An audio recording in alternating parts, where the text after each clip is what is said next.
Russia and Ukraine, a war most people think only began recently but has been going on since the Cold War. Today we're going to be exploring how it occurred, how it's going, and what's going to happen further within the future. To start, we go all the way back to the end of the Cold War and the fall of the USSR. The former Socialist Republic of Ukraine had declared its independence from the Soviet Union with a referendum. The referendum held 92.26% of Ukrainian voters in favor of independence from the USSR. During the following years, numerous agreements had been signed to establish a new balance of power in the states of the former Soviet Union. And in 1994, Ukraine, Belarus, and Kazakhstan signed an agreement with Russia, the United States, and the United Kingdom to dismantle their Soviet-era nuclear arsenal during nuclear scalebacks at the time. In return, the superpowers would be committed to protecting Ukraine, Belarus, and Kazakhstan, and to keep their borders secure. Moving on from the Cold War, let's talk about the history of some key figures such as Putin and Zelensky.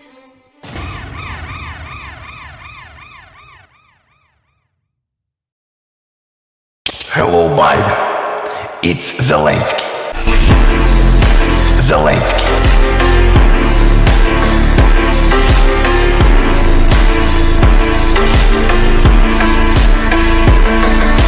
Zelensky.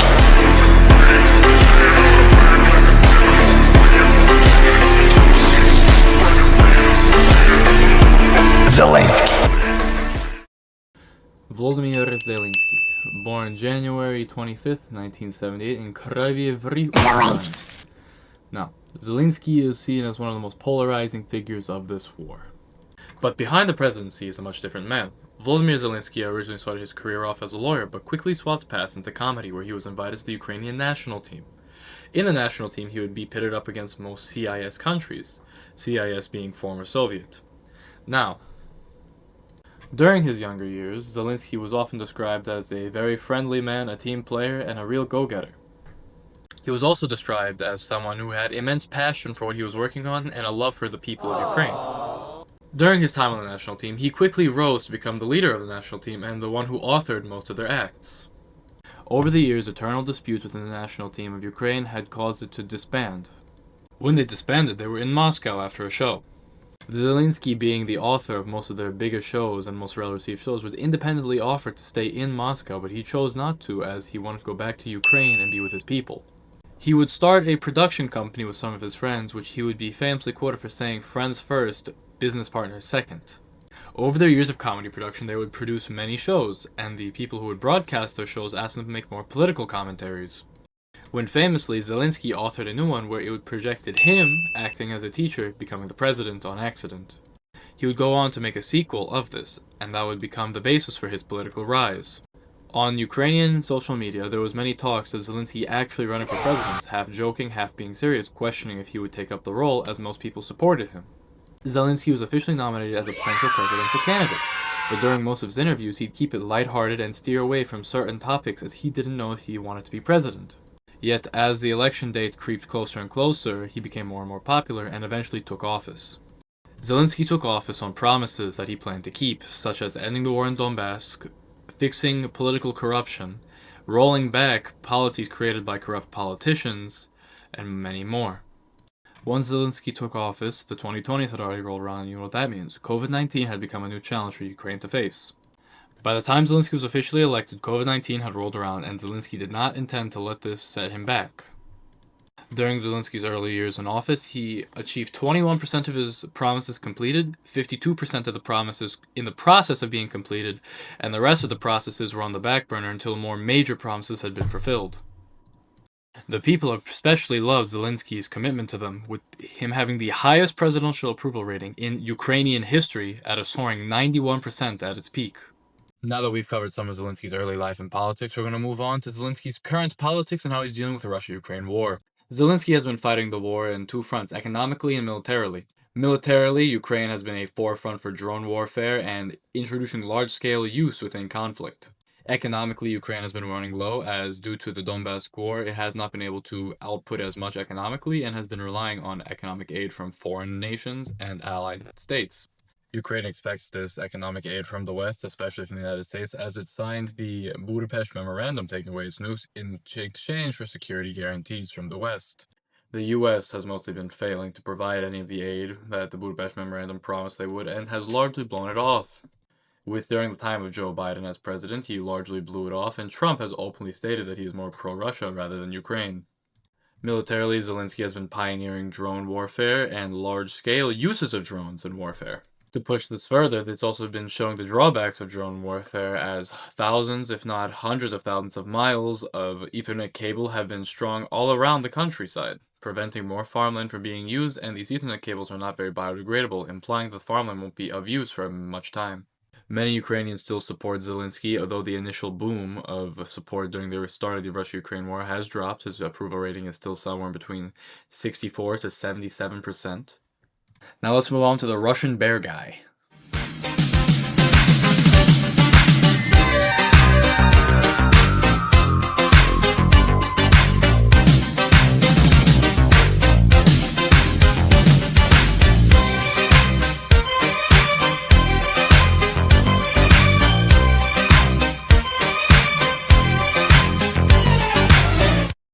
Vladimir Putin, born October 7th of 1952 in Leningrad, now known as St. Petersburg, to a working-class family recovering from the destruction of the siege of Leningrad during World War II. During his youth, he developed a tough persona on the streets, heavily involved in judo and sambo martial arts to defend himself during those scarce times. He graduated from Leningrad State University with a law degree in 1975, and he was required to join the Communist Party of the Soviet Union to advance his career prospects. Directly after his education and college years, he joined the KGB immediately after university, spending 16 years as a foreign intelligence officer. He was stationed in Dresden, East Germany, through 1985 to 1990 under the cover of a translator, and he saw the fall of the Berlin Wall in 1989, famously burning KGB files in a furnace to prevent them falling into the hands of German lawmakers. In 1990, he returned to Leningrad during the collapse of the Soviet Union and called it the greatest geopolitical catastrophe of the century. He resigned from active KGB service as a lieutenant colonel during the hardline coup against Mikhail Gorbachev in 1991. After that time, he reconnected with his former university law professor Anatoly Shobokh, who was the first democratically elected mayor of St. Petersburg. During his trek home, he got into politics, and he survived many major scandals during his early politics, such as being investigated by city councils for authoring the export of $93 million in raw materials, and the promised food shipments to starving cities to return never arrived. His former professor Shobokh protected him from being fired and cementing Putin's reputation for an extreme loyalty to his superiors. Putin made his inner circle a close-knit circle of many allies, many being KGB or former security backgrounded people, the Siloviki, and future businessmen who would later dominate Russian politics and the economics of Russia. He was promoted to first deputy major of St. Petersburg in 1994, and essentially running for the city's day-to-day operations with this title. And he immediately resigned when Shobokh lost the re-election bid in 1996, refusing to work for the winning political opponent, showing his loyalty to Shobokh. In 1996, after this loss, he moved to Moscow, initially unemployed, but was brought into President Boris Yeltsin's administration through St. Petersburg connections. He served as deputy chief of Presidential Property Management Department, basically overseeing the Soviet assets abroad. He was quickly promoted to deputy chief of presidential staff in 1997, overseeing relations with Russia's powerful regional governors. He was appointed the director of the FSB, aka, the main domestic sector of the KGB, by Boris Yeltsin, aka the president. He used this position to protect Yeltsin's inner circle, known as the family, from widespread corruption investigations. Became secretary of the Security Council of the Russian Federation in 1999, solidifying his control over the military and intelligence apparatuses of Russia. Yeltsin appointed a relatively unknown Putin as acting prime minister of Russia during this time. Yeltsin then went on televisions naming Putin as his desired successor for the presidency. Then we get to the Chechen militants invading the neighboring Russian Republic of Dagestan in August of 1999 and the Russian apartment bombings of September 1999. Now, the Russian apartment bombings of September 1999 were a series of explosions at apartment blocks that killed roughly 300 people in Moscow and other cities. It was blamed on the Chechens, but it's largely thought that Putin had the FSB do this, that way he had a reason to launch a second Chechen war. Now, during the Second Chechen War, Putin adopted aggressive and brutal war tactics across his military campaign. He promised to wipe out the terrorists using coarse street language that essentially translates into a complete demolition or a rub out, like rubbing them out of an outhouse. Now, this strongman image he's been preparing caused his approval ratings to go from 2% to 50% in a matter of months, which for Russian politics at the time was incredible. And later on, in December 31st of 1999, Boris Yeltsin unexpectedly resigned, and that meant Putin was automatically assigned as acting president, due to him being the successor. His very first act was to give Yeltsin's family immunity and protection from prosecution of corruption. When he was finally put into elections, he actually won the first round of voting with 53% of the vote in March of 2020. Now, other than granting Yeltsin immunity, his first actual act as president was to start centralizing power to himself and centralizing all the authority. He created a vertical power system in Russia, dividing Russia into 7 massive federation districts held by the Kremlin. And he would appoint the people who were the governors of these districts, mostly former military or KGB officers, to strip power from independent regional governors. Now, at this point, Putin would start talking to the oligarchs and start doing a media campaign. Now, oligarchs being a big problem in Eastern Europe, I would know. Putin began to do pivotal meetings with all these oligarchs in the Kremlin, and he struck a grand bargain, as it would come to be called, with oligarchs. They would get to keep their massive wealth that they got during the collapse of the Soviet Union and privatization and basically serfdom that they were able to do to people, but they had to completely stay out of all politics and obey anything the Kremlin, aka Putin, would tell them to do. This eventually led to more greed, where Russia, looking at the Donbass region of Ukraine, saying it wanted to denazify the country, realized that there was $15 trillion worth of resources underneath that region. With absolutely no opposition in the country and a valid reason, in quotations, Putin had decided to launch his invasion of Donbass in 2014. Now, most people would say that this is just a pre-war to the full-scale invasion, where he was just going for Donbass, where eventually in 2022, he would decide a full-scale invasion of the entire Ukrainian state. Putin, being known for his war crimes and very little ethics, had decided that he wants the entire country. And while it's not official that he is referring to the $15 trillion worth of rare minerals beneath the Donbass region, it is widely known and leaked that this is the reason for the war. Additionally, due to some speculation that Zelensky is actually a plant by the Israeli government. Due to Zelensky's Jewish background and his fondness of the state, as he planned to study in Israel until his father denied it back in the 90s. Most people also think that this is a Russia-Israeli proxy war for the country, as Ukraine had decided to with closer ties to Israel. While this is a largely unconfirmed conspiracy theory, there is some slight evidence pointing towards this, and has also been considered as a potential reason for the war, as Russia and Israeli relations have been on the downside as of late. Now let's go to everyone's two favorites, Sleepy Joe and Donald the Sandwich Trump. Americans have never, ever, ever, ever let their country down because we do not scare easily. We never bow. We never bend. We never break. We are America, second to none, and we own the finish line. Don't forget it.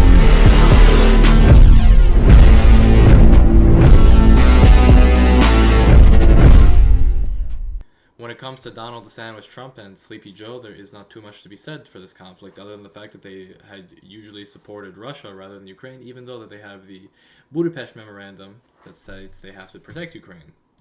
Now, Sleepy Joe being less offensive due to the war starting halfway through his presidency, and while Donald Trump got into presidency during the war, Donald Trump has taken a large stance against Ukraine and has decided to not send them any support that was promised.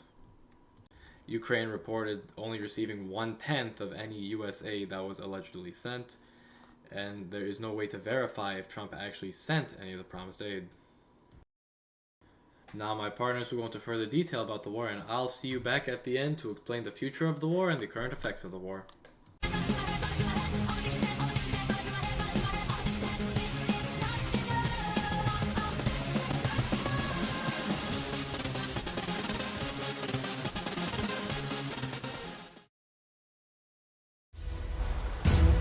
Oh no!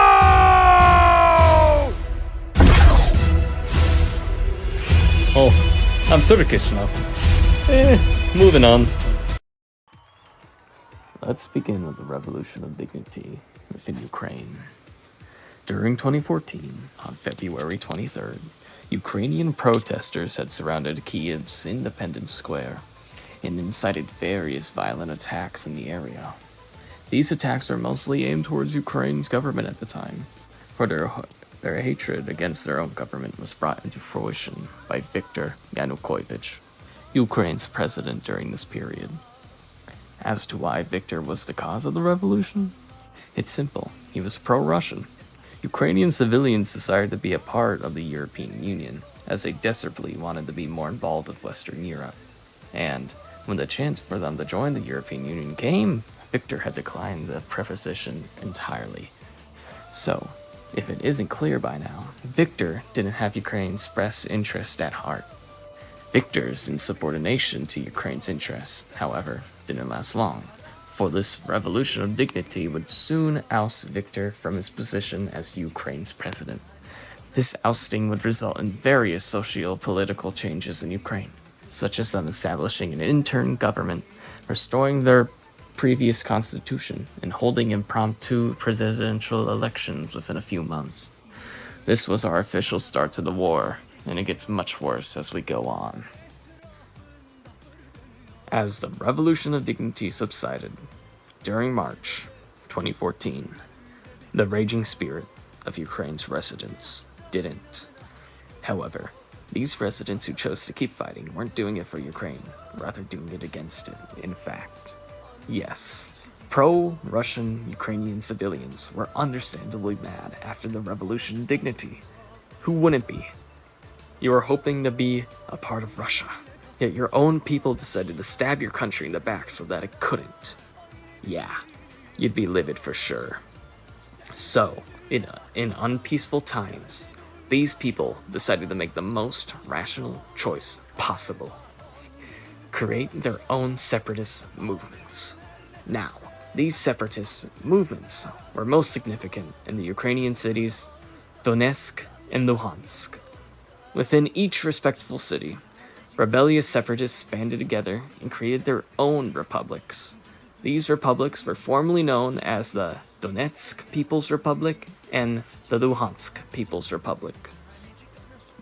These people obviously weren't creative, but their lack of creativity was made up for with their never-ending desire for Russian sympathizing. These republics fought against Ukrainian forces constantly, soon allying with one another as they did, and it wasn't until 2022 when Russia would intervene. Of course, Russia had been intervening since their creation, as the rebellious republics had been backed up by Russia. But, in this instance, Russia had finally recognized the independence of these republics, annexing them within a short period of time after realizing so.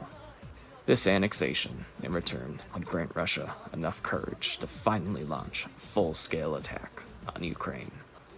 Oh, in Odessa, pro-Ukrainian and pro-Russian civilians inside that city often clash, but nothing of major importance arose from it. Being Ukrainian truly sucks. It shouldn't be a surprise that Russia loves meddling with Ukraine. That being shown with them supporting the previously mentioned pro-Russian separatists in Ukraine. Russia didn't only do one thing within Ukraine, rather multiple. For instance, let's take a look at Russia's illegal annexation of Crimea. At the time, Ukraine had controlled this peninsula, and within it held various strategic values, both militaristically and historically. Russia understood these values well, and soon decided that they needed to harness said values. So, as they normally do, Russia would invade Crimea. It made a rather quick work of doing so. They did this shortly after the Revolution of Dignity. So, during February 27, 2014, Crimea had done a great job at defending Ukraine's independence. Soon enough, however, Russia offered Crimea a referendum, basically having voters choose between joining Russia or allow the region to gain a much greater autonomy from Ukraine. In the end, the voters had chosen to join Russia. With this, Russia had complete control of Crimea on March 21st, 2014. Within doing so, this weakened Ukraine. Ukraine had established important naval locations in Crimea, obtained resources for militaristic and economic purposes from there, and benefited with strategic positioning with control of the Crimean Peninsula. So, without it, it's understandable as to why they would be weakened by this. With everything going on, tensions between Ukraine and Russia, along with various other countries who were in support of Ukraine, would begin to strengthen. War, at this point, would be an inevitable outcome. Someone self is criminal. This is not forgivable. Evil individual. This is just unthinkable.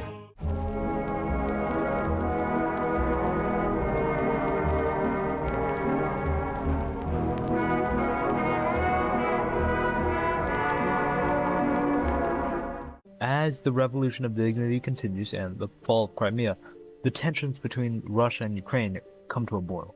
During the peacetime between Russia and Ukraine from around 2015 to 2022, the Ukraine inches closer and closer to the West, even getting accepted as an associate to the EU, right? Becoming an economic partner with the West. And while this happens, Russia builds 2 new pipelines, undermining the one that leads through Ukraine. And Russia also goes on to finish the Crimea Bridge, basically cutting off Ukrainian exports from the port of Mariupol and the Sea of Azov. No, I'm butchering that name, but oh well. Now, all of this tension, it comes to a boiling point, right? When Ukraine tries to get into NATO back in February of 2021. This sparked off all of Russia's tensions, causing them to build up a military force along the border, along with sending troops to Belarus as a quote-unquote joint training exercise by the Russians. Now, but at the start of 2022, there's over 190,000 troops that were stationed across the Ukrainian border. And on February 21st, Putin would deliver his long-awaited speech, which he goes on to talk about the shared history between Russia and Ukraine, and how Ukraine is turning away from its history just to join NATO, and how this action is far too threatening to the safety of Mother Russia and to the safety of the Russian people. He also goes on to claim how the Ukrainian government is corrupt, filled with the right-wing Nazis, and at the end of Putin's announcement, he would declare his special military operation into Ukraine, beginning a four-front invasion to kick off the war. Now, the start of the invasion can be split up into 4 different fronts, all with different goals in mind. The first front is going to be coming from the south, launching off from the recently annexed Crimea back in 2014, with the main goals of just capturing the ports of Kherson, Mykolaiv, and Odessa, cutting off Ukraine from those major Black Sea imports. The second front is going to be from the separatist states, the regions in the Donbass area that had split off during the Revolution of Dignity. With the newfound, Russian power, its main goal was to push south, sieging the port of Mariupol, and also linking up with its southern forces, the ones that came from Crimea, and mainly just to capture the Zaporizhzhia region. The third front would be coming from the east, mainly jumping from the city of Volgograd into Ukraine, with mainly the goals of capturing the city of Kharkiv, Ukraine's second largest city. The last front would be crossing the Belarus border, as Russian forces were already, mobilized and built up there. Their sole purpose was just to march on the capital. Now, let's take a closer look at this war. Zooming in south, we can see how the map develops. In early February, Russia would immediately push through the southern regions near Crimea, crushing all the Ukrainian defenses there and capturing the city of Kherson in 8 days. From there, they would use that as a launching point, pushing on to the city of Mykolaiv, and rapidly they would capture it, pushing further and further up the Penaniba River. I don't know, I'm butchering that, but still. They would also push east, gaining the major city of Mariupol and linking up their separatist allies from the east to begin the siege of Mariupol. But soon, the Ukrainians would push back a little, and a counterattack on March 20th, pushing them back to the outskirts of Kherson. But sadly, the counterattack would slow down as they tried to push the Russians across the Dnep River. Next, we can take a look at the separatist front in the Donbass region. Now, with the Revolution of Dignity coming to a ceasefire and the separatist regions being recognized by Russia, Russia would send forces there to secure the sovereignty, heavy quotes, to secure the sovereignty of the state. The Russians would use the Donbass states as a launching point for the siege of Mariupol in the south and for the siege of Lenetskchan? I don't know, butchering that up in the north. Now, Beginning the war, Russia sent most of their separatist forces down to the major port of Mariupol, besieging it for 2.5 months, and with the help of their Mariupol forces from the south, the port soon fell into Russian hands. Now, the separatist front would also push north into the Luhansk region in early March. They would push into the region in two fronts, one from the Russian border and one from the separatist states. They would go on to capture the city of Savstol, and use its railway to go south, encircling the city of Luhansk and soon capturing it. Now, after that, let's take a look at the east, in Volgograd. Now, once Putin's speech had sounded off the invasion, Russian forces immediately marched from Volgograd into Ukraine, heading straight for the city of Kharkiv, the second largest city in Ukraine. And without a doubt, they were met by fierce resistance by Ukrainian forces. And in early March, they would try to push east of the Seveskan Donets. Again, pronunciation, not my strong suit. But Servesky Donets River, capturing the city of Luhansk and linking up with their forces that had came from the Luhansk region. Soon, Russia would also grab massive swaths of land in the battles of the Seversky Donets. But Russia would stall out in their attempts to try to capture Kharkiv, and in the end, they would never succeed. Finally, let's take a look at Kiev on the final front of the war. Pushing from the state of Belarus, a massive Russian force would push south to the Hostomel airport right outside of the capital, in an attempt to gain air superiority in the region, and that way they can get their transport and supply planes over to the front lines. Minutes, and I mean minutes, after the speech was given out, 30 Russian helicopters attacked the airport, along with specialized Russian paratroopers units.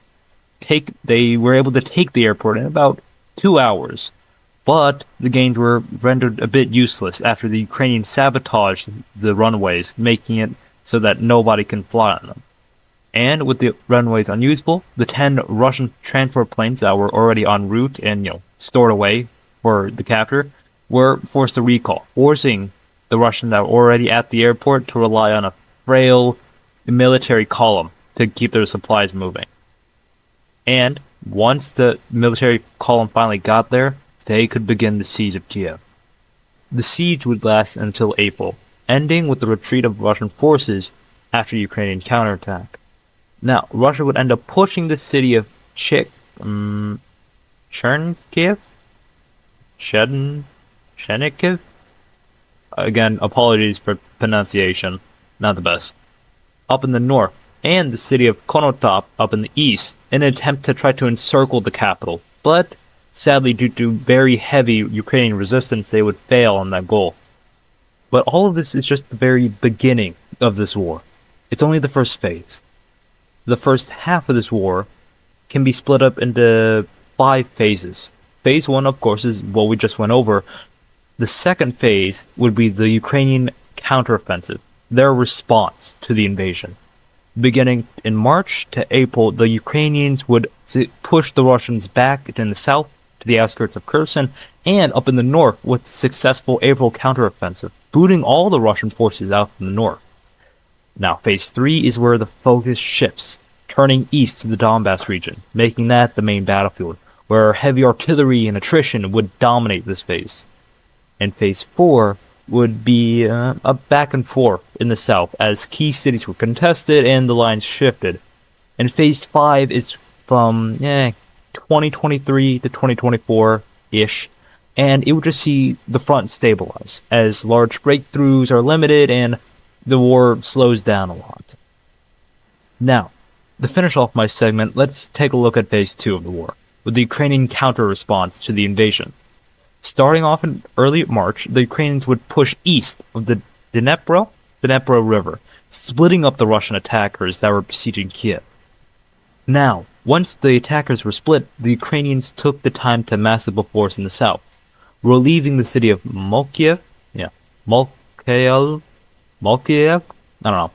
and pushing the Russians back to the outskirts of Kherson. And at the start of April, Ukraine would begin their true counterattack, marching to the Russian gains near Kiev, relieving the city of its siege. They would also push east, relieving the city of Sumy from its siege as well. And at the second week of April, the Ukrainians would finally see the Russians pulling from the north, leaving the main battlefield to be the east, in the Donbass regions. Hello, Biden. It's Zelensky. We need 5 billion rockets to bomb Donetsk children. Slava Ukraine. I am the hunter.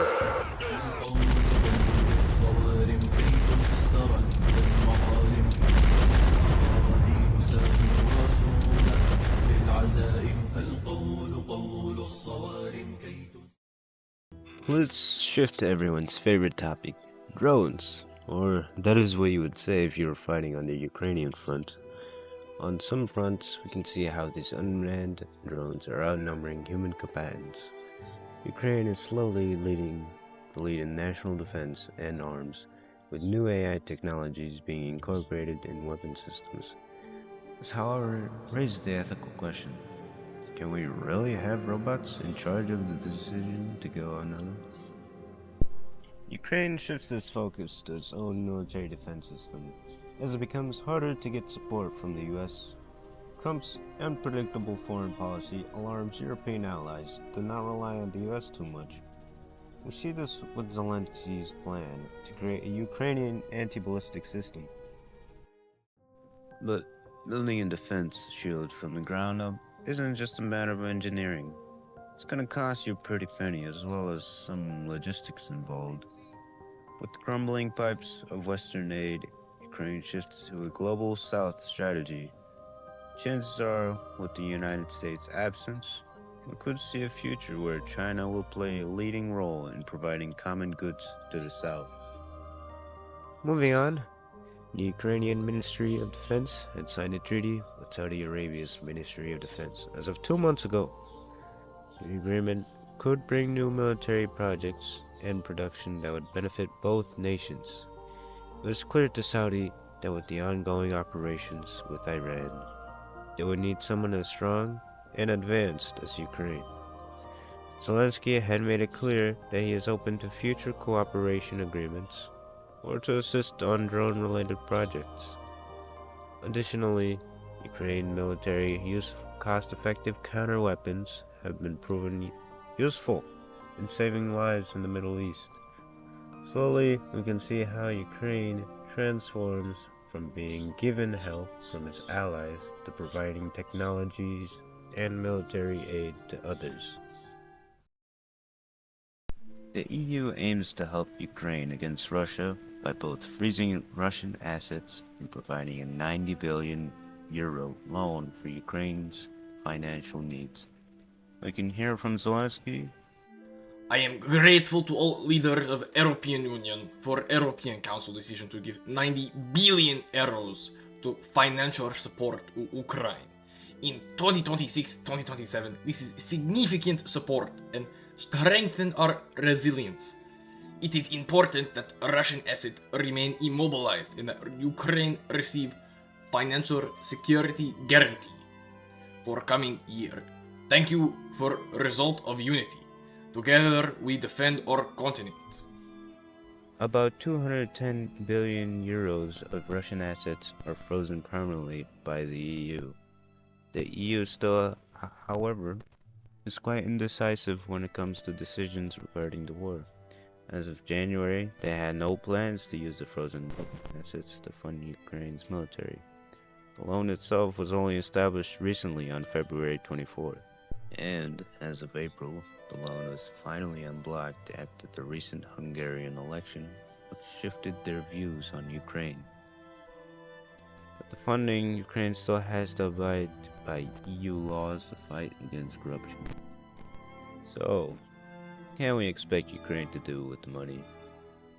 Well, about 16 billion had been made accessible to Ukraine for financing and utilities, while another 29 billion has been reserved for increasing defense capacities. With this new bond, the EU and Ukraine, we are sure to see more stability on the Ukrainian front.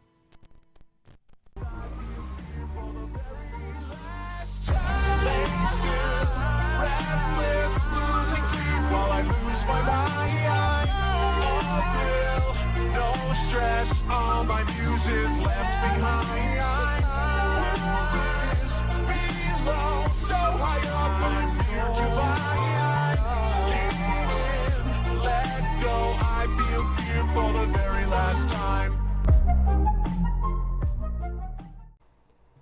The Russia-Ukrainian war has had major worldwide effects on the global economy, energy markets, migration, and food security. What a major impact has been on financial markets and international investments. Defense technology and cybersecurity companies have grown significantly, especially in stock indices like the S&P 500, because members of NATO increased military spending after the invasion. Governments across Europe and North America invested heavily in weapon systems, cybersecurity, and intelligence technology. At the same time, the war contributed to global inflation. Rising energy prices, distributed trade, and uncertainty forced central banks to raise interest prices. While this slowed inflation, it also slowed economic growth, making borrowing more expensive for businesses and consumers. Investors also began friendshoring, meaning they moved investments away from countries like Russia and China and toward politically aligned countries. The war also increased competition over natural resources. In eastern Ukraine, especially in the Donetsk Oblast, Russian forces now control hundreds of mineral deposits containing coal, lithium, titanium, uranium, graphite, and other valuable materials. These deposits are estimated to be worth between $12 and $15 trillion and have become an important economic factor in the conflict. Another major effect has been the global energy crisis. Before the war, many European countries relied heavily on Russian oil and natural gas, and after sanctions and supply disruptions, Europe rapidly reduced its dependence on Russian energy and instead imported liquefied natural gas, or LNG, from the United States and Middle Eastern countries. This shift increased global demand for oil and gas, raising energy prices worldwide. The conflict also accelerated the development of renewable energy. Countries such as Germany expanded investments in wind, solar, and hydrogen power to become more energy independent. Since Russia was one of the world's largest oil exporters, reduced Russian exports kept oil prices high, increasing transportation, shipping, and manufacturing costs around the world. The war also transformed the global financial system through sanctions. Russia became the most sanctioned country in the world after the United States, the European Union, and their allies targeting Russian banks, exports, and energy companies. Russia responded by using ghost fleets of oil tankers and third-party trade routes through Central Asia to bypass these sanctions and trade bans. Russia was also largely removed from the SWIFT international banking system, forcing it to rely on more alternative systems, such as China's CIPS payment network. And by 2026, the United States and Europe were debating secondary sanctions on countries like Turkey and India because companies there helped Russia evade these sanctions. The war also created one of the largest refugee crises in modern European history. More than 6 million Ukrainians remain outside of the country as of 2026. Countries such as Poland, Germany, and Czechia shifted from emergency aid to long-term integration programs that help refugees work, attend school, and adapt to society. However, Ukraine faces a major loss of skilled workers and professionals, which could weaken further future construction efforts. Refugee fatigue has also become a political issue in some European countries, influencing elections and debates over immigration and social policy. The war has seriously affected global food security. Ukraine, often called the breadbasket of Europe, is one of the world's largest grain exporters. Although Ukraine created alternative shipping corridors after the collapse of the Black Sea Grain Initiative, exports remain expensive and dangerous because of attacks on ports and shipping routes. Russia is one of the world's leading fertilizer exporters. Sanctions and trade barriers increased fertilizer prices, forcing farmers in Africa and South America to reduce usage, lowering crop yields worldwide. Developing countries in the Middle East and Africa have been hit the hardest because even when food is available, many people cannot even afford the higher prices.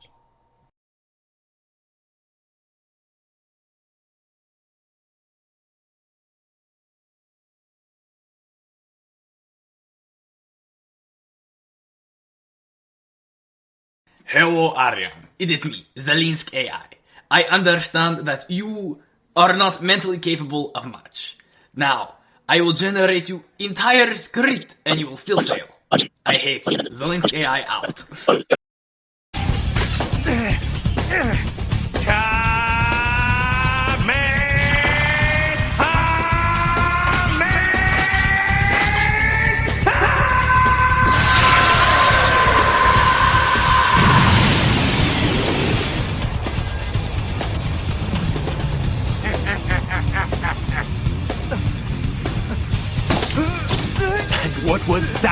supposed to be Zelensky.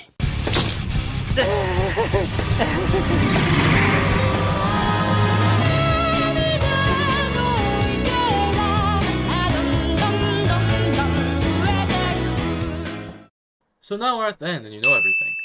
But what is the plan for Ukraine? The plan. Now, according to Vladimir Putin, he wants Ukraine to be a permanent addition to Russia, sort of like Belarus, that is a puppet government controlled by the Russians.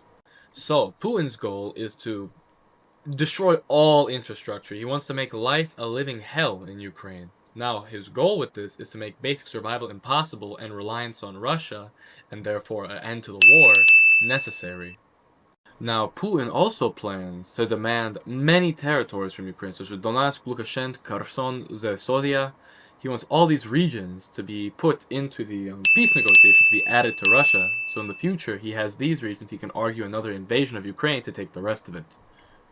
Now, to go along that, in the peace conditions Putin presented, he wants Ukraine to drastically reduce the size of its military and abandon any pathway to joining NATO. And then, to top it all off, Moscow wants to determine and outlaw certain political parties and far-reaching changes in Ukrainian internal politics and cultural landscape to make it more Russian rather than Ukrainian. And only under some of these guides is he willing to meet at the world stage to discuss peace terms with Ukraine. Now you might be wondering, what are Zelensky's plans for Ukraine after this war? And what is his hoped outcome for the war? Now, Zelensky is focusing on more of long-range defensive operations and his 20-point plan. For Zelensky's long-range operations, he wants to expand the military defense plans, he wants to scale up Ukrainian drones and increase the distance, and he wants to produce 7 million drones to strike Russian targets to hopefully shift the balance of power in this war. As some of us might know, Ukraine has already offered their 20-point peace plan and security framework, where they've worked along the US and European partners to include strong NATO-like mutual defense of Ukraine. They want security guarantees for Kiev, non-aggression pacts, the establishment of demilitarized zones, and limits on the Ukrainian peacetime armed forces to 800,000 troops rather than Russian 100,000. Zelensky also has no territorial surrender in his peace plan. He refused to give up any amount of Ukrainian land for this war. And any border change that would be required is up to a complete public vote with zero political voting. The entire Ukrainian public will vote, and once they are counted, only then would they consider giving up minor pieces of territory. And to top it all off, he wants fast tracks into the EU and NATO. He wants a giant, over $200 billion grant to rebuild Ukraine and establish joint technology and energy investments with the US and Europe. And he wants zero governmental change alongside that. He wants a free and fair political system. And then we have NATO. They might strongly condemn this war so much Russia might get scared into giving up. NATO, being a largely useless part of this war, does have a plan for Ukraine. They want to establish Ukrainian security assistance and training. They want to train Ukrainian soldiers to be able to do missions, and they want to give Ukraine more aid. They plan on stepping up their involvement in the war. They want to commit billions of euros. They've already committed 85 billion, most of which coming from Eastern European countries and NATO just claiming it as their own. But they do plan to scale support for Ukraine financially. NATO also wants Ukraine to be part of a joint defense procurement to modernize the Ukrainian defense sector, and they also wanted to comply with the Euro-Atlantic transparency standards. Now, NATO also does have a council to talk about peace for Ukraine, and they allow Kyiv to sit as an equal participant, and that's a point they've often flexed. Now, the issue with this is I'd assume the country would be present at its own peace summits. So there's very little clue as to given why NATO keeps flexing this point of Ukraine being on the Peace Council. Now, Ukraine has applied for accelerated NATO membership in September of 2022, and no timeline has been officially set, and NATO formally reaffirmed that Ukraine will be a member of the alliance once all allies agree to the required conditions met. And there it is, the Russia-Ukraine war. Bye, Boyd. Bye-bye.